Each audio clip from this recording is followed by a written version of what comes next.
దాని కిందే class room, అక్కడే ఆ ఈ ఎండొచ్చినా వానొచ్చినా అక్కడే తడుస్తారు, ఎండుతారు. దశాబ్ద కాలంగా ఇదే దుస్థితి. అయినా కూడా అధికారులు మాత్రం స్పందించలేదు. పాఠశాల భవనాన్ని అక్కడ నిర్మించనే లేదు. ఇన్నేళ్లుగా విద్యార్థుల దశ మార్గపోవడానికి అక్కడ కారణాలేంటి? మంచిర్యాల జిల్లాలో చెట్టు కింద బడిపై బిటీవీ ప్రత్యేక రిపోర్ట్.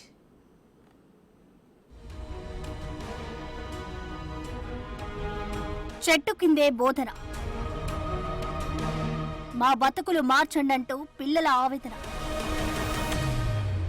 దశాబ్ద కాలంగా తీరని స్కూల్ కళ. మన ఊరు మనబడి ఏమైంది? గత ప్రభుత్వ గ్లోబల్ ప్రచారం మాటలకే పరిమితమైందా?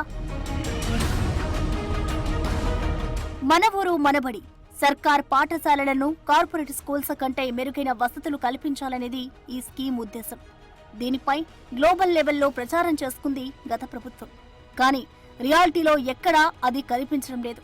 అందుకు ఎగ్జాంపుల్ మంచిర్యాల జిల్లాలోని భీమారం మండలం రెడ్డిపల్లి గ్రామంలోని ప్రాథమిక పాఠశాల. గతంలో ఇక్కడ ప్రాథమిక పాఠశాల ఉండేది. అది శిథిలావస్థకు చేరడంతో 2018లో కొత్త స్కూల్ కడతామని భవనాన్ని కూల్చేశారు. ఆ తర్వాత భవనం పూర్తి చేయలేదు సరికదా, ఇదిగో ఇలా సగం సగంగా కట్టి మధ్యలో వదిలేశారు. పిల్లర్ల వరకు వేసి స్లాబ్ నిర్మాణం పూర్తి చేయలేదు. ప్రస్తుతం మొండి గోడలతో దర్శనమిస్తోంది. ఏళ్లు గడుస్తున్నా పాఠశాల భవనం ఎప్పుడు పూర్తవుతుందో తెలియని పరిస్థితులు ఉన్నాయి. పాఠశాల భవనం లేక విద్యార్థులు నానా అవస్థలు పడుతున్నారు. భారీ వర్షాలు కురుస్తున్నప్పుడు అదే స్కూల్ ప్రాంగణంలో ఉన్న అంగన్వాడీ స్కూల్కు పిల్లలను తరలిస్తున్నారు. పోనీ అంగన్వాడీ బడి బాగుందా అంటే అది బాగలేదు. వర్షం కురుస్తుంది. ఇరుకు గదిలో భారీ అవస్థలు పడుతున్నారు. దీంతో చెట్టు కిందే బోధన చేస్తున్నాడు ఉపాధ్యాయుడు. ఆ చెట్టు కిందే కట్టిన నేలపై కూర్చొని పాఠాలు వింటున్నారు. చెట్టు కింద పాఠాలు వినడానికి విద్యార్థులు పడే అవస్థలు అన్నీ ఇన్నీ కావు. వర్షం వస్తే తడుస్తున్నారు, ఎండకు ఎండుతున్నారు. మొత్తంగా పిల్లలు రోగాల బారిన పడుతున్నారు. దీంతో పిల్లల చదువు సరిగ్గా సాగడం లేదు కదా, అనారోగ్య పాలవుతున్నారంటూ ఉపాధ్యాయుడు ఆందోళన వ్యక్తం చేస్తున్నారు. ఇక్కడ పాఠశాల 2018లో పాత పాఠశాల అయితే కూలగొట్టారు.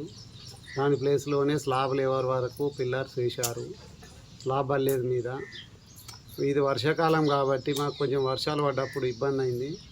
వర్షాలు పడకపోతే అంగన్వాడీ బడి మా బడి రెండు కలిసే ఉన్నాయి, ఒకటే కాంపౌండ్లో ఉన్నాయి. కాబట్టి అంగన్వాడీ బడి కూడా కొంచెం చిన్న బడే ఉరుస్తుంది, అది గూనె పెంకలదే. వర్షాలు పడ్డప్పుడు అందులో ఉంటున్నాము, కానీ కొంచెం సౌకర్యంగా లేదు. దయచేసి మాకు మరొక రకంగా అనుకోకుండా స్లాబ్ పడితే మా పాఠశాలకు సౌకర్యంగా ఉంటుంది, మా పిల్లలకు, మా ఊరు వారికి అందరికీ మేము ప్రాధేయపడుతున్నాము.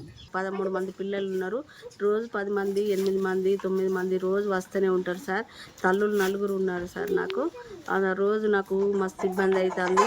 పక్కకున్న గవర్నమెంట్ స్కూల్ కూడా తీసేసారు సార్. అది స్టార్ట్ చేసి మధ్యలో ఆపేసారు సార్. పెద్ద స్కూల్ పిల్లలు, నా పిల్లలు అందరము అందులో కూర్చోనికి ఉంటలేదు సార్. వర్షం కొడితే దయచేసి నాకు అంగన్వాడీ స్కూల్ రిపేర్ చేయించి ఇవ్వగలరని మీ అందరిని వేడుకుంటున్నాం సార్. ఓవైపు అంగన్వాడీ పిల్లలు, మరోవైపు స్కూల్ పిల్లలు ఒకే చోట చేరడం వల్ల ఇబ్బందులు తలెత్తుతున్నాయి.